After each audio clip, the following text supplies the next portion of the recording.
BRS senior నాయకులు అదేవిధంగా Jubilee hills MLA Maganti Gopinath గారు మనతో పాటు ఉన్నారు. రాష్ట్ర రాజకీయాలు అదేవిధంగా ప్రధానంగా మల్కాజ్గిరి అదేవిధంగా సికింద్రాబాద్ పార్లమెంటుకు సంబంధించిన అన్ని అంశాలు మనతో మాట్లాడడానికి సిద్ధంగా ఉన్నారు.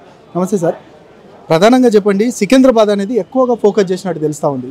ఇక పద్మారావుకు టికెట్ ఇవ్వడం ఎట్లా చూస్తారు అసలు మీరు? మొన్నటిదాకా అసలు బీఆర్ఎస్ లేదని చెప్పారు. అసలు లేనే లేదు బీఆర్ఎస్.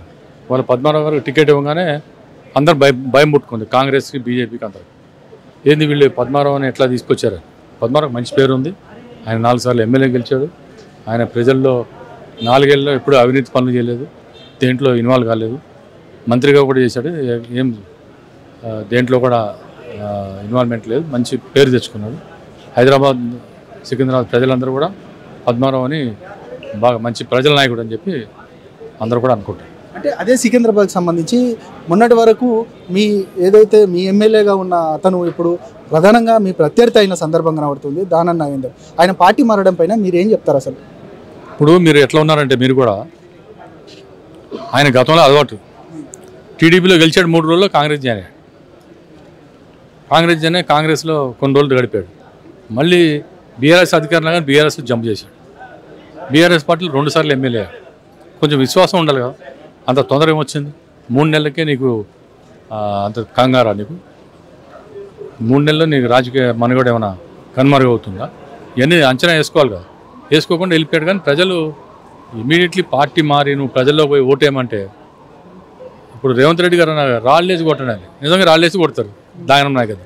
ఆ పరిస్థితి వచ్చింది సార్. పార్టీలో ప్రధానంగా కొన్ని ఏదైతే పార్టీ ఇప్పటికే చాలామంది పార్టీ మారుతున్న సందర్భం, మరొక వైపు మీ దాంట్లో కూడా కొన్ని గ్రూప్ తగాదాలు అనేది ఇప్పుడు గత కొద్దిసేపటి క్రితమే బయటపడ్డది. దీన్ని ఎట్లా చూస్తారు మీరు? అదేవిధంగా రావుల శ్రీధర్ మధ్యలో జరిగిన సంభాషణను, అదేవిధంగా ఒకరికొకరు అంటే విమర్శించుకోవడాన్ని, దీన్ని ఎట్లా చూస్తారు అసలు? మీ వివరణ ఏంటి? అది గొడవే కదా, అది రాజకీయం ఎక్కడైనా ఉంటుంది. స్టేజ్ మీద జరగమంటే జరగాల్సిందే. కేటీఆర్ గారు వస్తున్నారు, జరగమని చెప్పాం అంతే. ఆయన జరగనన్నాడు, నీ ఇష్టం, నీ కరబన భయ అని చెప్పాం. అది అసలు ఆయనకి ఇన్విటేషన్ లేదు. ఆయన ఏ జిల్లాలో తెలియదు, ఏ రాష్ట్ర నాయకుడో తెలియదు. ఇన్విటేషన్ లేకుండా వచ్చి స్టేజ్ మీద కూర్చున్నాడు. అది అయినా ఊరుకున్నాం. అది మ్యాటర్. ప్రధానంగా ఆయనను అడుగుతూ ఉంటే ఇక చిట్చాట్లో ఖచ్చితంగా నేను ఇక్కడ మాజీ కార్పొరేషన్ చైర్మన్గా ఉన్నాను, అదేవిధంగా నేను ఇక్కడ నాయకుడిగా ఉన్నాను టీఆర్ఎస్కి సంబంధించి, కాబట్టి అందుకే నేను ఇక్కడికి వచ్చాను తప్ప నన్ను అహంకాపూర్ అంటే నన్ను ఖచ్చితంగా కావాలని టార్గెట్ చేసి నన్ను స్టేజ్ మీదనే దూషించాడంటూ ఆయన చెప్తున్న సందర్భం నేను ఎట్లా చూస్తారు అసలు? అవన్నీ ఏం చెప్తాం ఇక, అవన్నీ మా పార్టీ ఇంటర్నల్. మళ్ళీ నేనే మాట్లాడమని ఇచ్చా కదా మరి స్టేజ్ మైకు, ఇంకేం కావాలి? అంటే ఏమైనా అధిష్టానానికి చెప్పి ఏమైనా చర్యలు తీసుకునే సిచ్యువేషన్? ఏమి ఎవరి గురించి కంప్లైంట్ ఏమో. ఇక్కడ కేటీఆర్ గారు చెప్పారు హత్యలు ఉండవు అని. ఆత్మహత్యలే ఉంటాయి. అది పెద్ద లీడర్ కాదు, వాళ్ళ గురించి ఏం మాట్లాడతాం మనం? ఆయన కార్పొరేషన్ చైర్మన్ మీరే అంటున్నారు, మరి ఆయన్ని అడగండి, నన్ను. Okay sir, thank you.